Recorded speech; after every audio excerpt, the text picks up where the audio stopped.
for the Episcopal Women's History Project annual meeting. It is my humble pleasure to be the president of this organization. And so I will begin by asking you to remember that we ask you to pay your dues if you choose to become part of us. I hope you will. Let's pray together the woman's prayer, and I'll leave you on mute and I'll read it.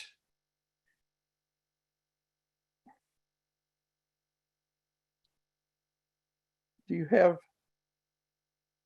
I'm waiting for Yane to get the prayer up.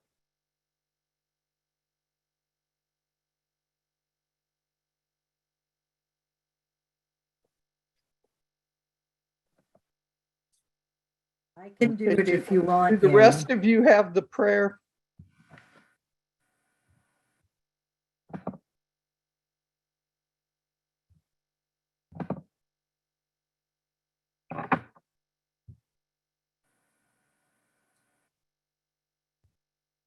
Okay. Yane, I have the ability to share it if you'd like. Would you do that? Yes, ma'am.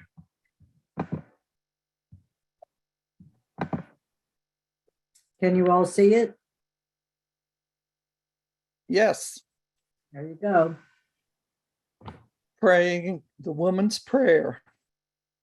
O God, creator of all life, bless the unsung lives of countless Christian women in every century who were your hands and feet, who kept alive your compassionate presence by feeding the hungry, nursing the sick, clothing the naked, comforting the sad, praying and petitioning, strengthening those in prison, teaching the stories, sewing and singing, weeping and rejoicing. Grant us the wisdom to discern our ministries in this day as our foremothers found theirs. Lead us in new and timeless forms of discipleship, and let us joyfully find our place in this procession of praise, offering our very gifts and voices together with them and Mary, the mother of our Savior, Jesus Christ. Amen. Okay, well, I want to just say how thankful I am for those of you who are with us and wanting to be part of this day. EWHP stands for Saving the History of Women in the Episcopal Church, and our mission statement says it best. The Episcopal Women's History Project honors women's ministries in the Episcopal Church by listening, recording, and continuing to tell our stories. Before we begin the official meeting, I want to introduce to you two new board members that have come on recently. Pan Mccaslin. Let's see if I can get Pan to, Pan. And Heather Huck. Do we see Heather? There she is. There she is. Okay.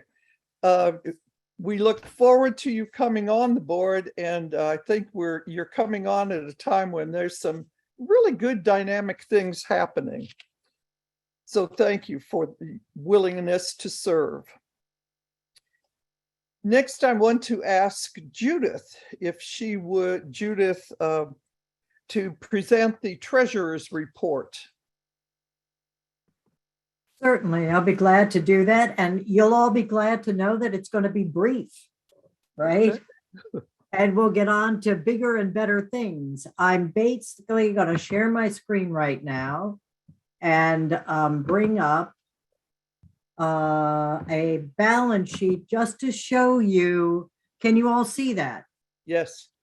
All right. So it's important as we begin this phase of our work after the annual meeting to take a look, I believe, at what we have available. And I'm going to just briefly have you take a look at where we have our funds.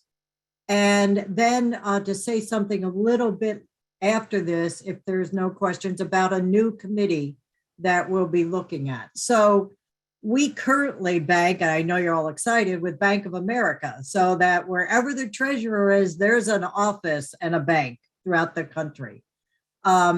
We also, so we have a fund, the first one that has a little under $900. It's designated for expenses of EWHP.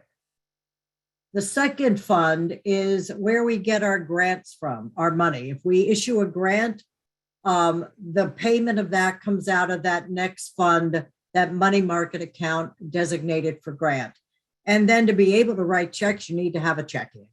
And currently, as of the end of August, we had about $3,400, which meant we had liquid funds that I don't need to reply or ask anyone else for, in the amount of 16,000, roughly 900. However, thanks to prior supporters of EWHP, we have at this time approximately I got to get it out, 6,271 shares in the investment fund that DFMS manages. And that right now, at the beginning of May, the value was, and they're delayed a little bit, market value was $182,000. Now, I'm not even going to go into the market, okay? It's going to go up and down and roundabout, and I can't have anything whatsoever to do about it. We have a small liquid portion that is in there, what they consider money market. So if we give a substantial grant that I don't have liquid, I ask them to send me money into our checking account, which they do almost overnight. And then that small little prepaid is our deposit for our retreat that the board is going to take, hopefully in April of next year. And that wraps it up, so that almost $200,000 is what we are holding on to at this time for our mission and ministry of EWHP. And whereas it seems a huge amount of money, we want to be as generous as we can be. And that's why grants are now being re-given and awarded. And we, after COVID, we're accumulating people who need and finding groups. And we want to be able to do this work, not to be limited by that amount of money, but to be able to do this work for coming years. So are there any questions about this balance sheet? And I would gather people could raise their hand. That's a, do they have the ability to do that, Yane? Yeah, I don't know. yes. All right. But Either also that it or would they be can. it would be better if people can leave their questions in the chat. All right, so I'll have to go look at the chat. Hold on. There's no questions so far. Okay, good. That's even better. So what I wanted to finally say is that we have begun just recently a new fundraising committee on how to raise funds to continue the work of this group and this organization so that we can support those that follow us in looking at the work of those that came before us or are going on right now. And you'll hear more about that. But if you want to assist in this or have great ideas, please reach out to me. My email address, I'll ask Yane if she could put it in the chat room, and I'll use my work email at the Diocese of Delaware. And I will be glad to put you on with me on this committee, and we shall see what great works we can do. And I've stopped sharing. Thank you, Judith, very much. You're welcome. Really appreciate you. Judith is outstanding in the job that she does for us. Oh, you're It's welcome. true. It's true. Okay, next I want to ask Connie to talk to us about the Grants and Scholarships Committee. We haven't had really a very active committee until this year. We did things here and there, but now it's really, really going, and I really appreciate that. And I want to say, before she starts to speak, Sandra Squires was the chairman for a while, and she kind of got it going. And as the train left the station, Constance got on. So this is, and Sandra remains on the committee. So thank you both very much. I turn this over to you, Constance. Thank you. So the Grants and Scholarship Committee is responsible for administering EWHP's grants and scholarship, which of course is one of EWHP's core ministries. So it's a good committee to be on. We are doing, I think, good work now.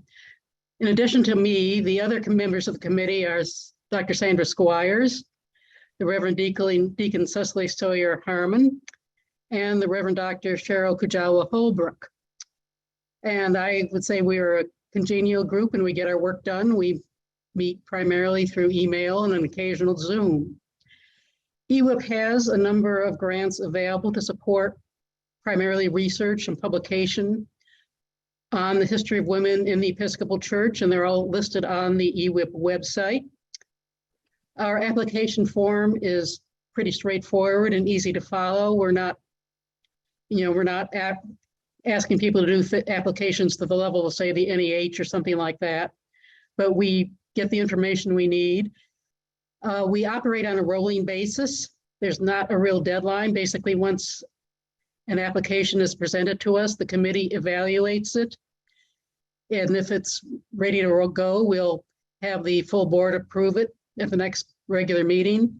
Or if the application is not quite ready for prime time, we will send it back to the applicant with suggestions and recommendations and ask them to resubmit.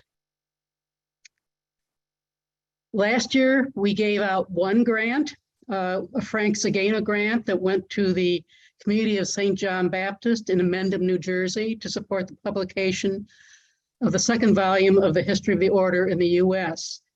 The community of St. John Baptist started in England in the mid-19th century and came over here in the late 19th century, and they're still active. Their second volume had a number of obstacles, but it came out this summer, and it is available for purchase on Amazon. The book is called The Second Spring, The Community of St. John Baptist in America from 1940 to 2020, and the author is Valerie Bonham.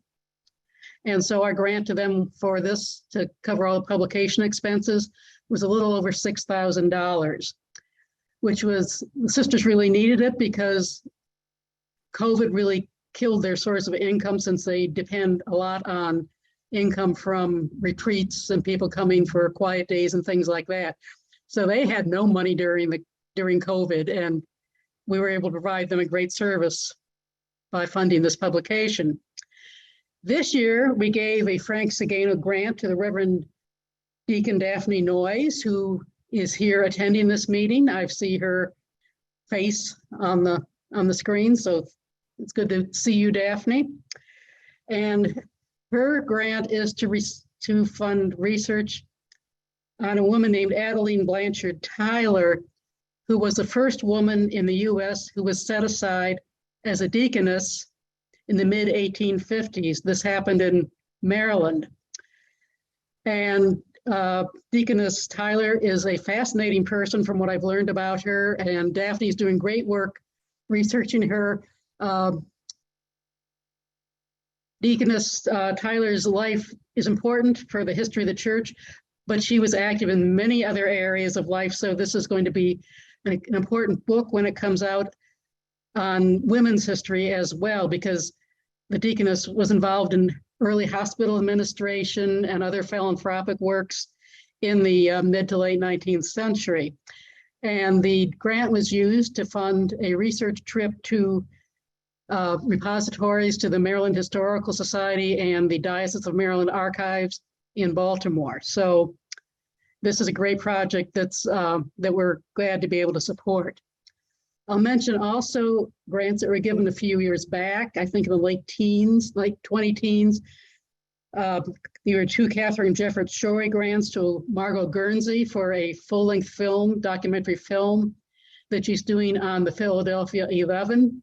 And we're glad to be part of the support of this project. The film is still being worked on, so stay tuned, and it will be forthcoming at some point.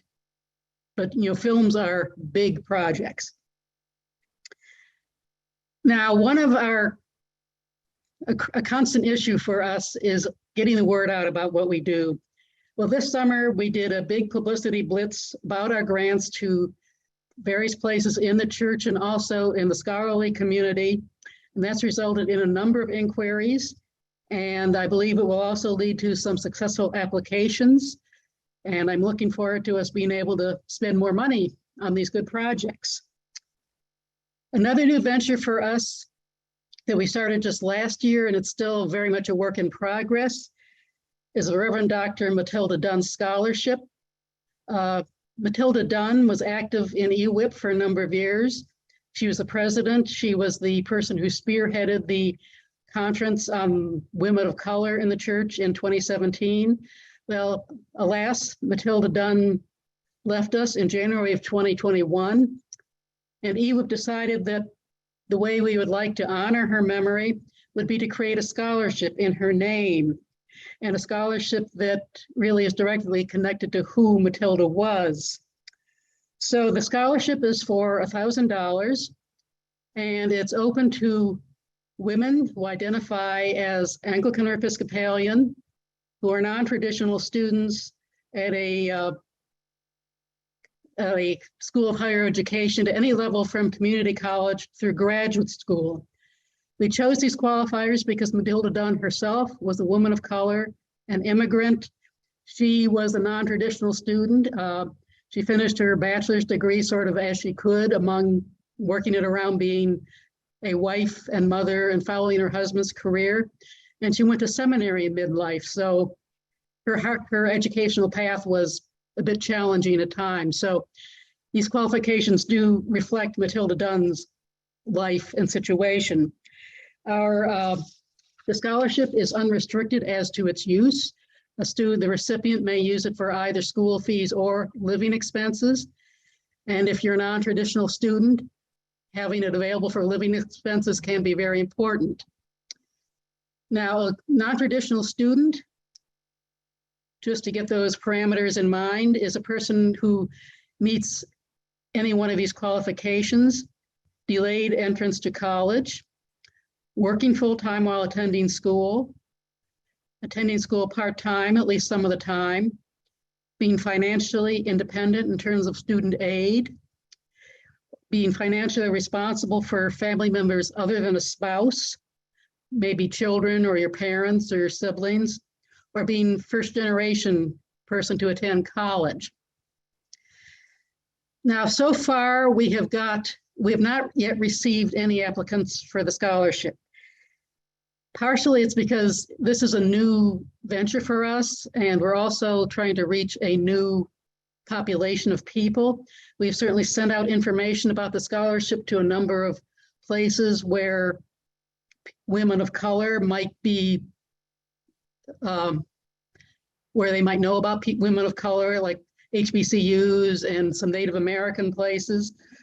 So this is a work in progress.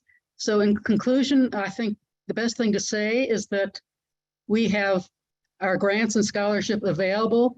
We want to give them out, to share what we have, to encourage students, to encourage people doing good research. So if you know of anyone who might benefit from a grant or benefit from our scholarship, I noticed that Yane just put my email up on the chat. We'd love to hear from you. And once we know of a possible interested person, we'll take it from there, because this is what we're here for, is to encourage women and encourage women's history. So if they have any questions, I'd be glad to answer them.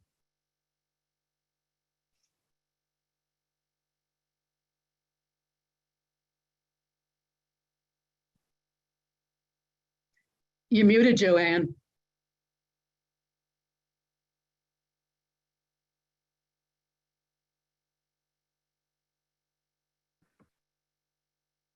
Sorry.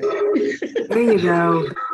Seeing that there are no questions, since her email is there, please do take a moment to give her an email if there was a question, or if you're interested in learning more about the scholarships yourself.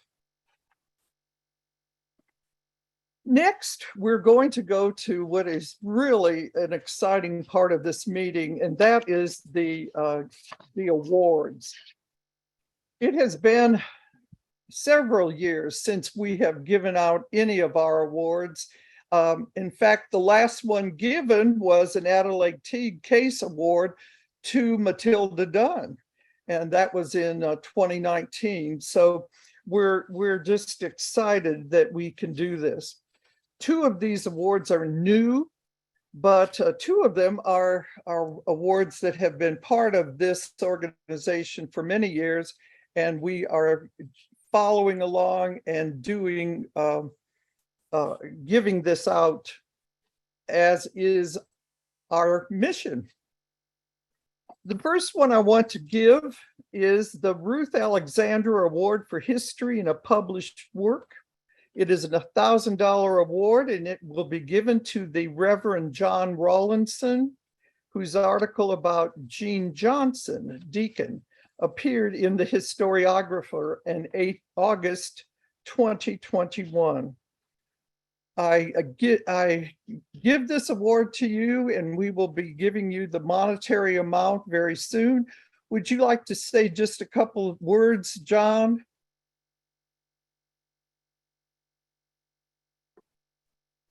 People who know me know that's an oxymoron, John, in a few words. Oh dear. But minor correction, Jean was not a deaconess. She was a seminary professor. Okay. Of great depth, great breadth, and a very creative person. And very much ignored.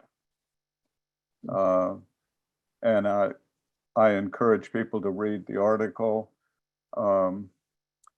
I would say one thing just in general, a general plea I make in historic terms. And that is, it seems to me the ministry of the church is a priestly ministry, not in the ordained sense, but in the larger biblical sense of the priesthood of all believers. And for me, that priesthood is to help give meaning to life. And in that sense, it seems to me the historian's task is not simply to say, what did somebody do? Did this on that date, did that on the other date, but to say, what does it mean? What is the value of knowing what that person did? Because in looking at the meaning, we give meaning not only to that person's life, but we gain a sense of meaning and a sense of possibility for the future by embodying that meaning in contemporary terms. And I hope that's what you'll see in that article about Jean, that not only did she teach, not only was she a gifted teacher, but part of the meaning of that is she inspired students themselves to be creative, to be experimental, and to push the envelope beyond the traditional realms of normal classrooms. So one minor thing also, I'm sorry that Cheryl Gojoa Holbrook is not present on this. I would hope you would look forward to an article that unfortunately I unloaded onto her in an imposing way, because it's 1/3 longer than she has space for, and I don't know how to cut it, so it depends on her to do it. But it's about a deaconess, and I see Fran Toy on the call. Mhm. Fran would know. This was Deaconess Emma Britt Drant, who remarkably initiated and established 3 different congregations in 2 different places and lived a remarkable life. The article is pending somehow between Cheryl and I to edit it down, losing 1/3 of the content, unfortunately. But I thank you all very much for this recognition, for pointing to the importance of the lives of people who have been ignored, denied, set aside, excluded, and in a variety of ways dealt with as though they are unimportant, when in fact they have been central to the ministry of the church. Thank John, you. thank you so much. You just said it so well. I really appreciate you, and we're happy to give you this award.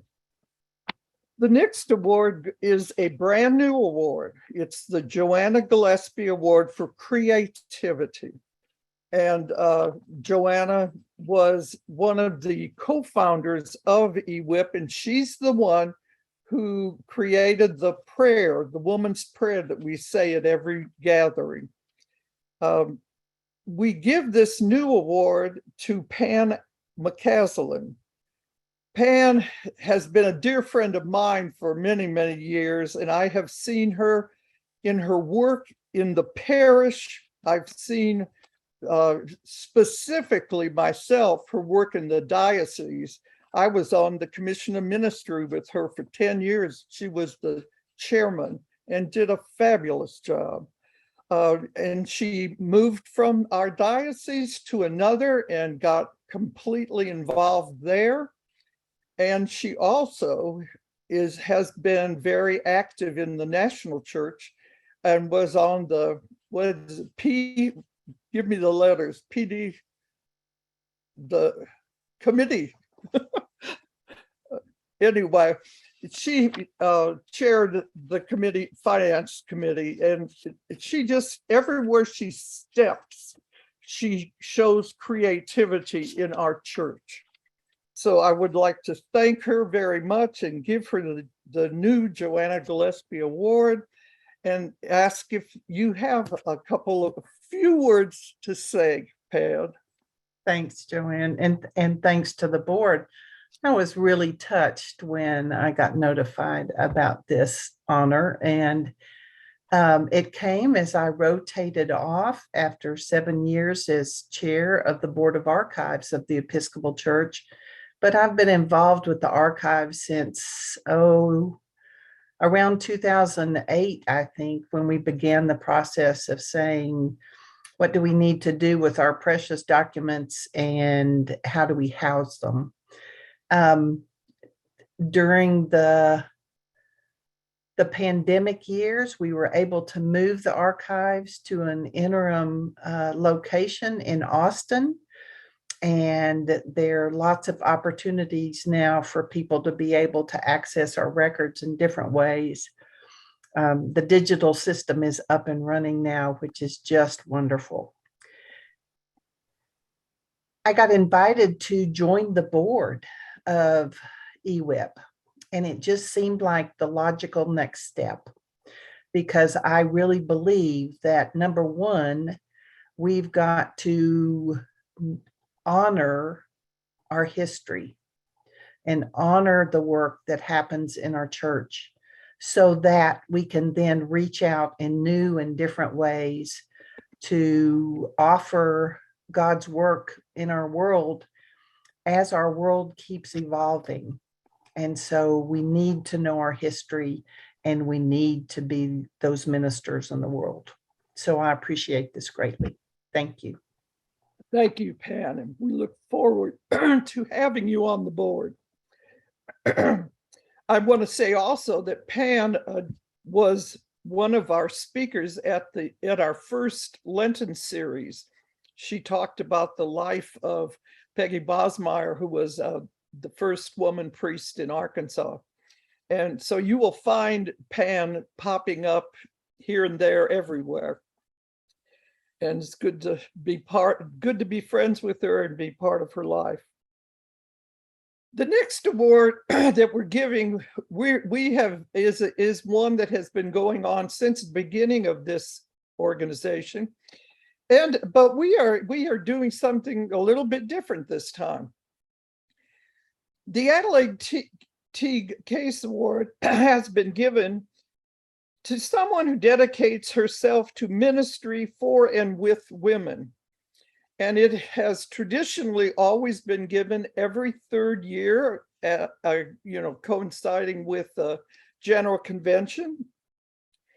And the last one that was given in the traditional way was Matilda Dunn, and she got the award in 2019, I believe.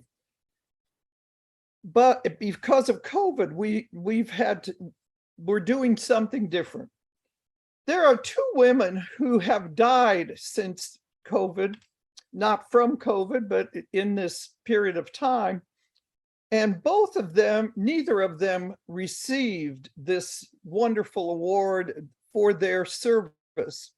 So we decided this year to give both of these women the award posthumously, but so remembering all the wonderful good that they have done, especially for EWHP, but also outside in the church and in their parish, in their diocese, whatever. But the first award is going to Susan Johnson.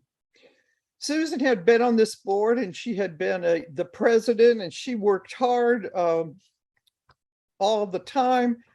She is the one that we can thank fully for bringing Artisma Boden's name to holy women and holy men. She worked strenuously to get people behind her and presented at convention, and Artisma now has a day in the calendar, which, by the way, just happened recently, and our own Robin Sumners and her husband were able to be at the college in San Antonio where she had taught, where her ministry lied, and they were opening a new place named for her. And so we are giving this grant in her name to the St. Philip's College in San Antonio. And so they received the award from Robin. I can't remember the date. If Robin would give that to me, I'd appreciate it. But anyway, we are so fortunate to have known Susan and to be able to give this award. We also give the award, equally deserving, to the Reverend Barbara Schlachter, who had been on this board and had worked for years in the church, out of the church. She just had a fire under her for helping people and making the world a better place. In talking to her husband, who I asked him to find the ministry that he thought that she would be the happiest to receive the award and that she's given here today. And her grant is going to go to a place called 100 Grannies for a Livable Future. Isn't that a wonderful name for a ministry? And she founded this, and it was for environmental justice. And one of the things they have been busy on and active in is stopping the oil pipeline. So if Mel is here, I know he was. Mel, would you like to just say a few words on Barbara's behalf?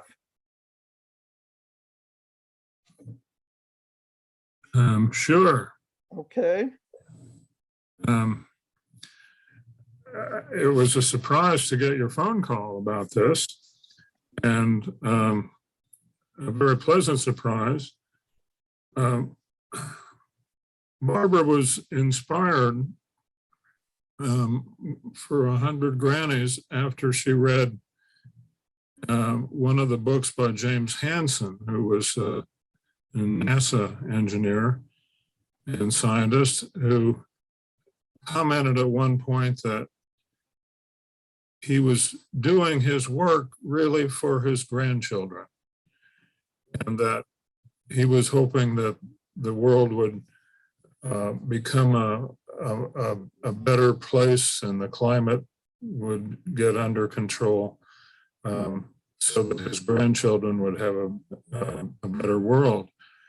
And that really struck her.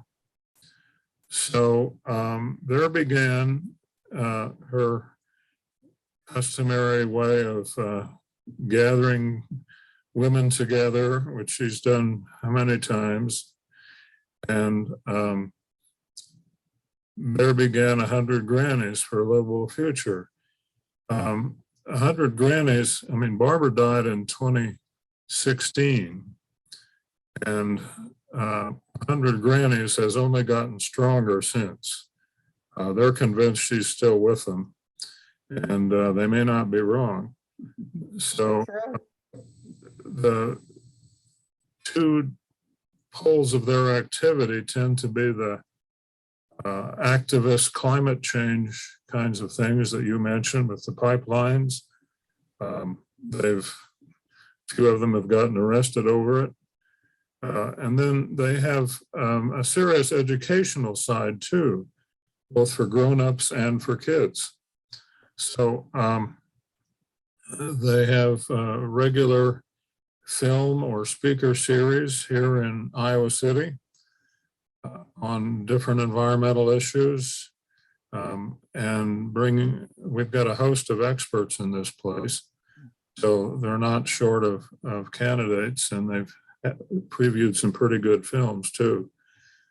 And then at some of our outdoor festivals, why they can be seen under a tent doing things with kids to bring them to some environmental conscience and consciousness.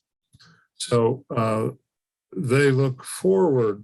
When I broached this grant reception to them, why they got excited. They have a project going potentially with the city of Iowa City, and they so it will allow them to fund a special project that they otherwise wouldn't be able to. So it's going to keep going very actively. And by the way, they've for a long time had a lot more than 100 Grannies. It's really, I mean, you get Grannies together and, you know, they multiply. You're right about that. So this is well received. My daughter was here, Erica Sword, but I think she had to duck into a meeting at work. So she wanted to be remembered, and my son may have had the same fate, Jake. So anyway, we're all excited about this. Well, thank you, Mel, for being with us, for receiving this award, and thank you for thanking Barbara in heaven for all the things she's doing to continue to work in this organization. Mm-hmm.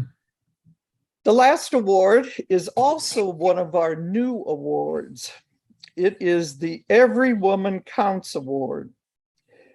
And it is given it was created after Susan's death, Susan Johnson. And we're giving it to the Reverend Gay Jennings, whom I think everybody knows, who has finished her time this year as the president of the House of Deputies. It's an incredible job, and I'm sure she has taking deep breaths and say, after this is over. But we all do follow you and appreciate all that you have done for the church. And so I'm going to ask Gay to give a special talk to us and tell us about her, what it's meant to her to be the president of the House of Deputies, what she sees about the church. Just whatever you think is the most important that we need to hear. Gay. Thank you so much. It's a delight to be here. I see lots of people I've known over the years, and a number of people I hope I get to know better soon. So, and I just love the name of the award, Every Woman Counts. And I'm going to talk a little bit about some of the figures of forgotten women, because I'd rather talk more about them and maybe a little less about me, but I'll talk about me as well. So now a little bit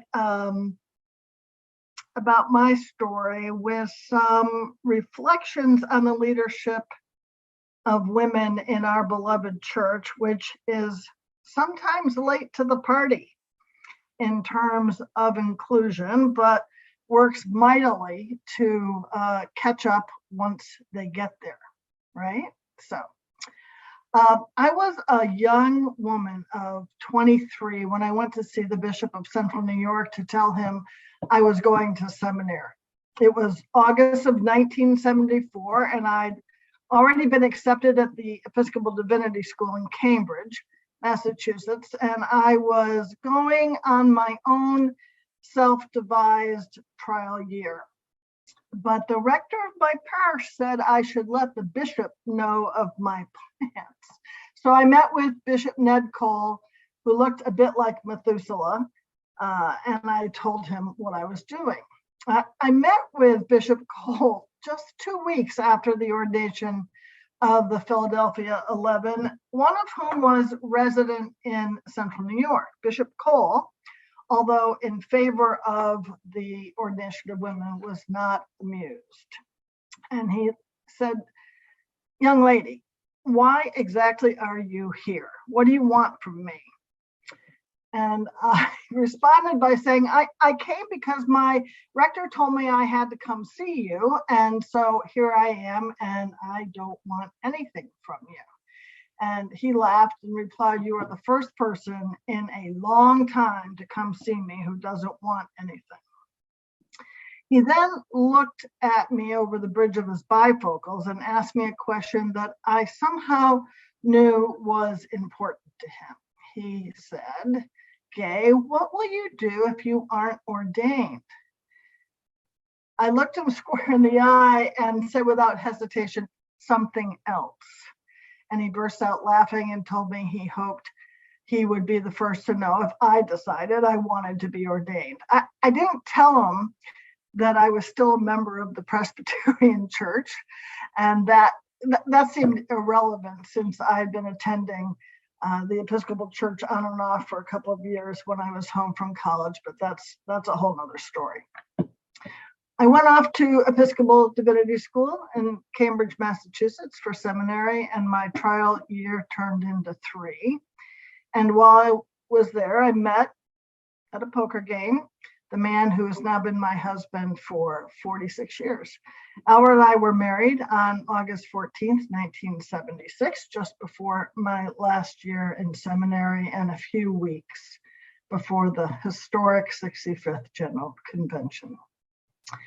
After taking our honeymoon and moving into a new apartment in Cambridge, I made the first of many governance-related requests to which my extraordinarily patient husband has agreed over the past 4.5 decades. "Honey, could you set up the apartment while I go to Minneapolis to see what will happen?"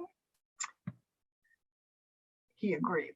So, because the 65th General Convention in 1976 made the canons governing ordination equally applicable to men and women, I've served the church as an ordained person for more than 40 years. And I've been very fortunate. I've never done the same job twice. I was a hospital chaplain, a parish priest, worked on a bishop staff for many years, worked for Credo, a conference program, a wellness program that Pan and I served on together out of the church pension fund, and then was elected president of the House of Deputies.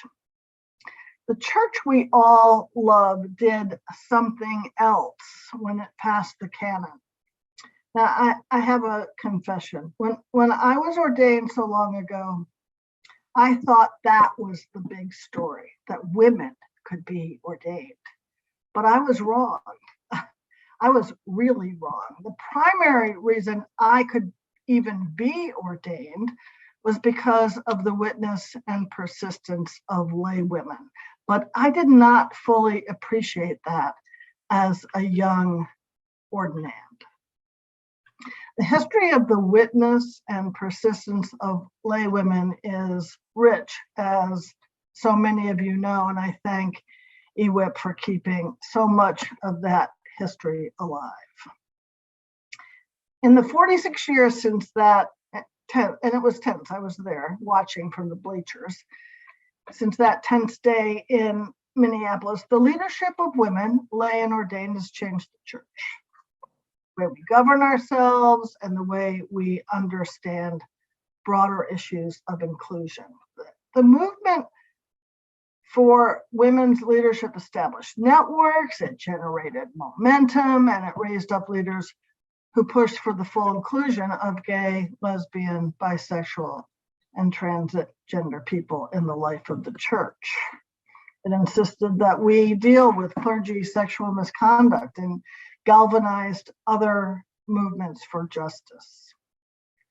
The truth I've come to understand these 46 years later is that my story begins not with the struggle for women's ordination, but with the struggle for women to take their rightful place in the governance of the church by serving in the House of Deputies.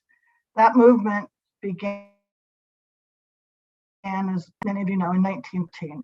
And some think we didn't get the job done until 1970, when women were seated as deputies. But for one convention in 1946, a woman named Elizabeth Huntington Dyer from the Diocese of Missouri was seated in the House of Deputies. And her bishop, Bishop William Scarlett, which is such a perfect name for a bishop, put her up to it. She was the sister of a priest and the niece of a bishop. And the people who wanted to see women take their place in the councils of the church thought she'd be hard to turn away. She served at that convention, but by 1949, the opposition had organized 4 duly elected women, one each from the dioceses of Nebraska, Olympia, Missouri, and Puerto Rico, were denied seats in the House of Deputies. And then there was another woman who's still living from the Diocese of Los Angeles, who was elected to the special convention in 1969 and was also denied seat, although she was then seated in 1970. The convention in 1949 decided to handle the controversy in that most Anglican of ways, appointing a commission. And this commission has my favorite name for any group ever appointed in the church. Its formal name was the Joint Commission to consider the problem of giving the women of the church a voice in the legislation of the General Convention.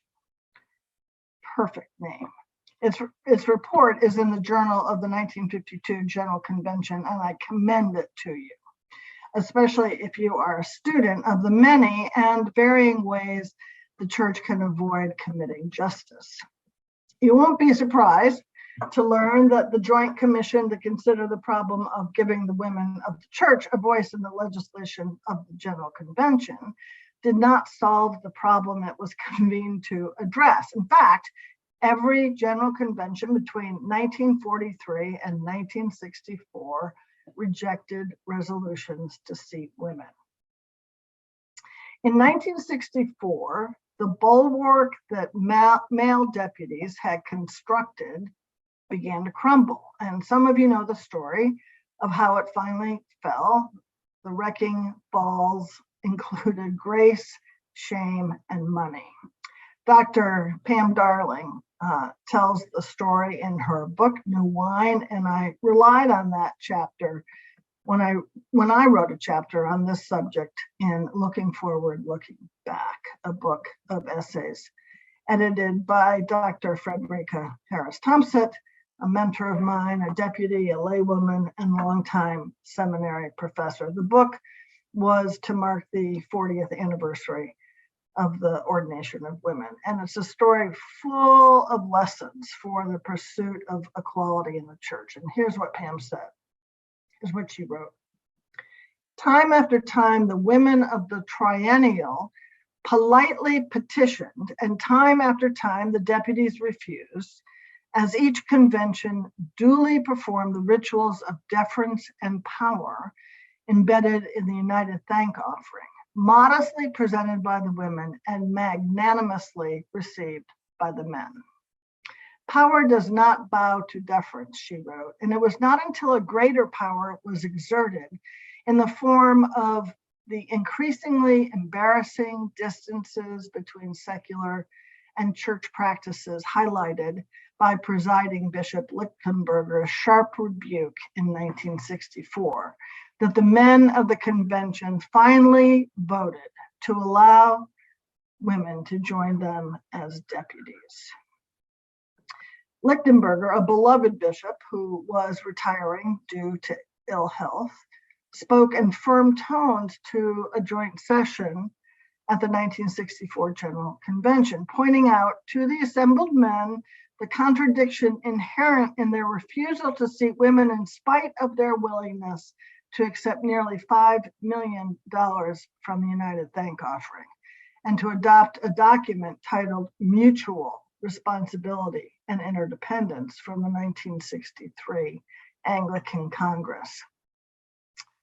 He said, "What we did this morning and what we do now is reality.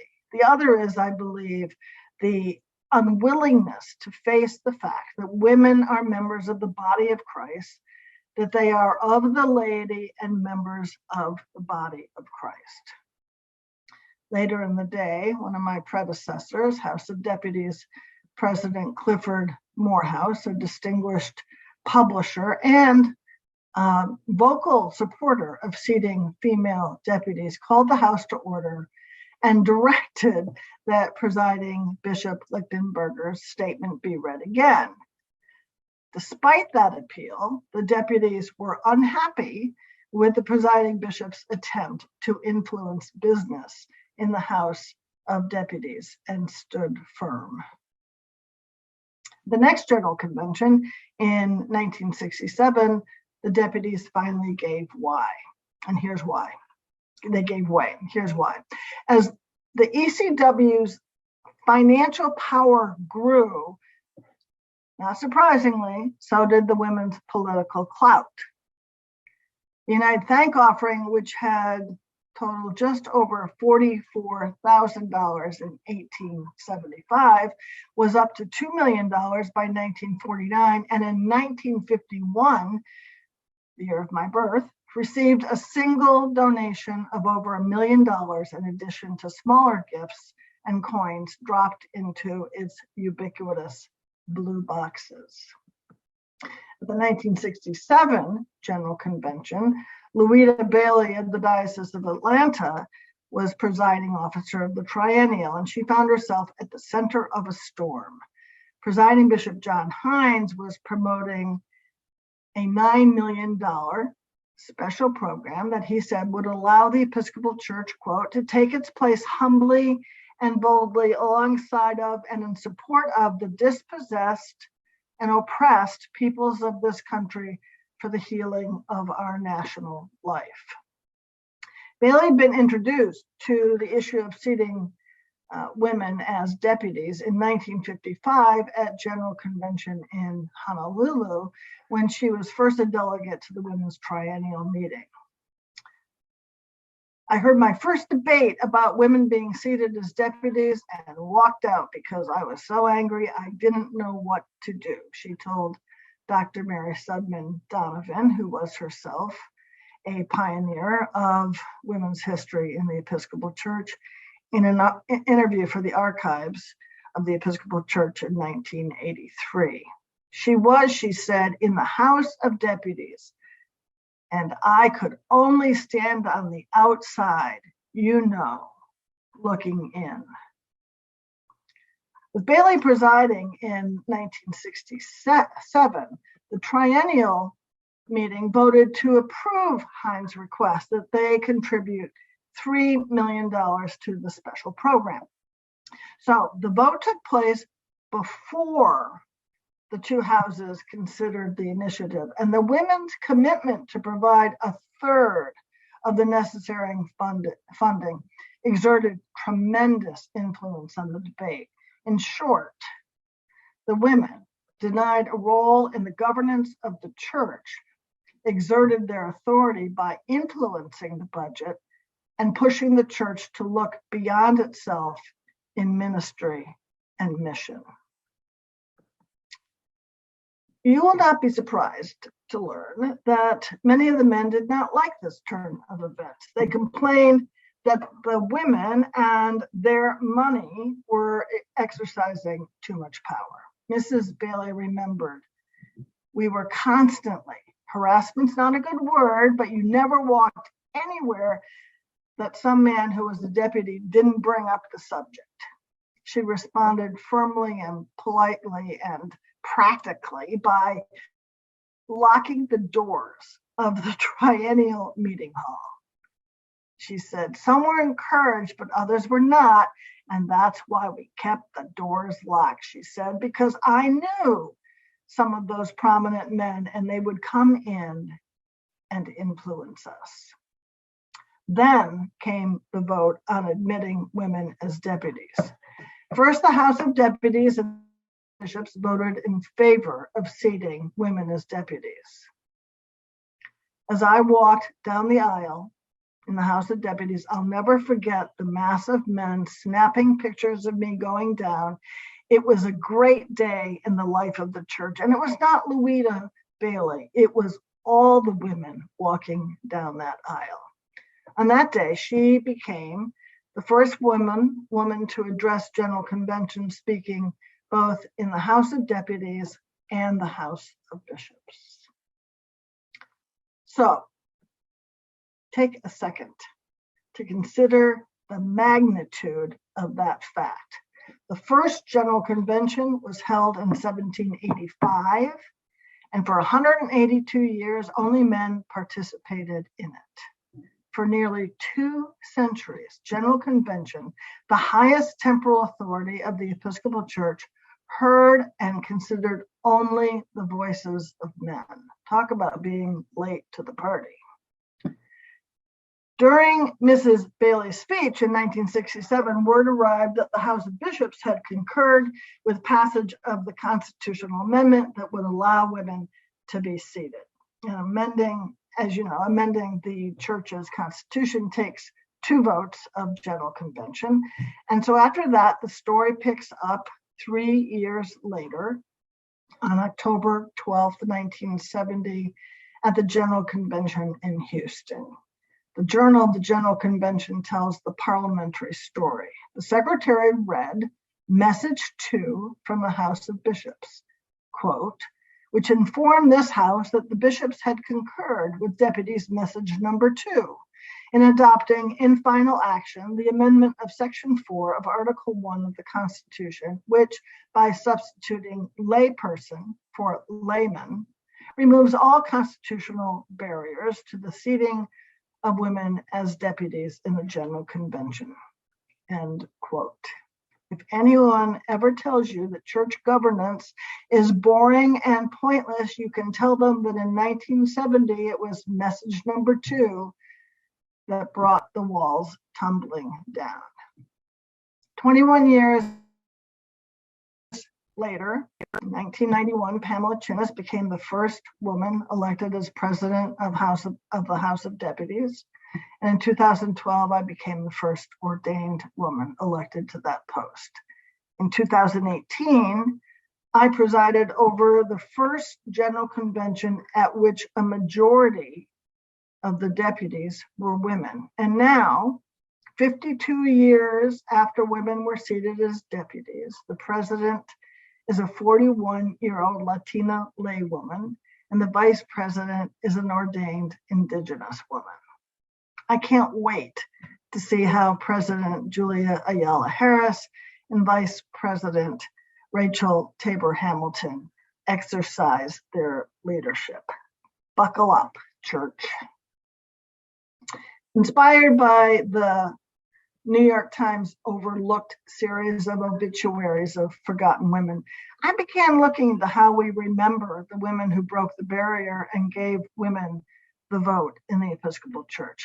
The House of Deputies Rules of Order call for a necrology, which we now call a memorial roll, to be read and subsequently entered into the General Convention Journal. This is done at each General Convention to honor members of the House who have died since the last meeting of the House.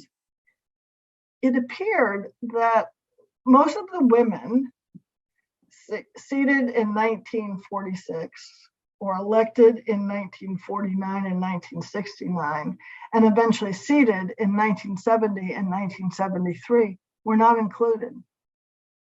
I looked at every journal. I did a lot of research, and it was my great honor to rectify these omissions when a special memorial roll was read at the 80th General Convention this past July. And it was powerful to hear the names of 59 lay women who had not been memorialized. There are more, so I'm continuing the research, and I plan to write about overlooked women and the forgotten history they made. There are stories remaining to be told.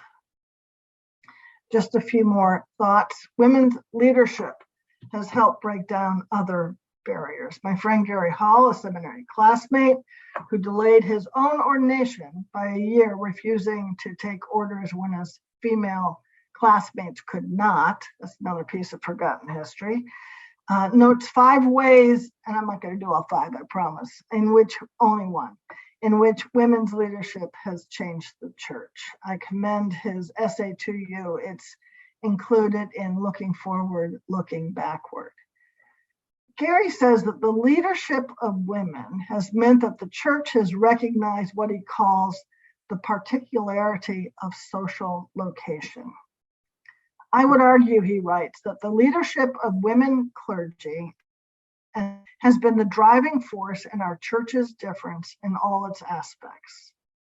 Once men in church leadership had to recognize that their work could be done by others who did not identify as they did, they had to be open to the possibility that their own gender and racial and sexual identity were contingent and not absolute.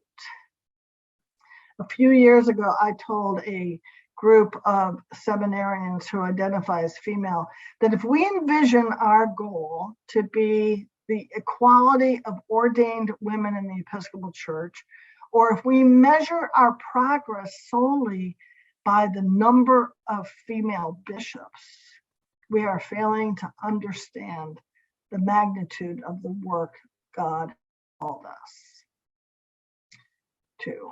Especially now as we reckon with this crisis of racial justice in our country, we must understand that the promise of female leadership in the church will only be realized when we commit completely to dismantling racism, misogyny, homophobia, and all the interlocking oppressions that are antithetical to gospel work.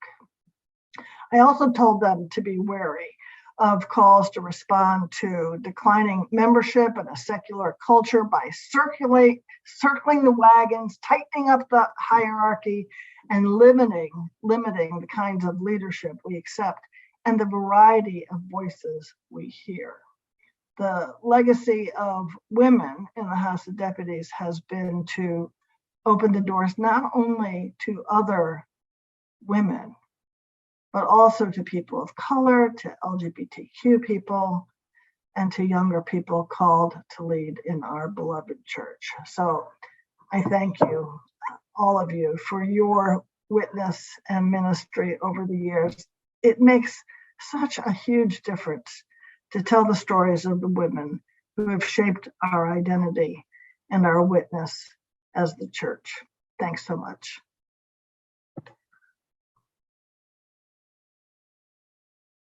Thank you, Gay. That was just a powerful message to all of us. It was great. We're coming to the end of the meeting, and I want just to briefly tell you about a couple things. I hope you all will look forward to our Lenten series that we will be having on Thursdays in Lent. This will be our third time we've done it. Our YouTube EWHP YouTube site has the talks that were given at the first two Lenten series, so you can see what's going on. I'm so excited that we already have 5 of the 6 persons who are going to talk this coming Lent on board. So we really are trying to, as Gay talked so eloquently about, trying to bring the stories of people who are not heard, whose ministry has been so important in our church. And also I want to emphasize, if you probably saw it in the newsletter, that we have 3 new committees that are forming. And Judith talked about the fundraising committee. If that is something you are good at and would like to participate in, give her a call or an email. We have a new storytelling committee that I am leading. And Yane Kim is leading the special events committee. We didn't do it this last go round because of COVID, but we have a conference. The last one done was the one mentioned earlier that Matilda had spearheaded about women of color. And we right now are working with the other 2 historical organizations in the church on our Tri-History Conference that will be coming up in 2 years. But as you well know, good big conferences take a while to get going. So any of those things that you might be interested in, just give me a shout out. And last but not least, I want to hold up Robin Sumners, who is she is on the board, but she is also paid staff to do communications in the newsletters, in the website, and we're going to get to Facebook too. But she works very hard, and she's a delightful person to know and work with. So thank you, Robin, for all that you do for this organization. Joanne, I want to say a little thing to Gay and over here. A few years ago, we did an interview with Louisa Bailey when she was 83 years old. And that is available on the EWHP YouTube. And it's not very long, but she was still at 83, a dynamite. Amazing. Thanks. And thank you so much. I love this organization. Yes, indeed. Okay. So this ends our 2022 annual meeting. We give thanks to Almighty God for all the love He has poured out on us, and we ask that He be by our side when we try to continue the storytelling, to continue to find out who is out there, who and what they are doing, and how wonderful it is that women are such an important part of the church. Thank you, Jesus, and thank you, all of you. Amen.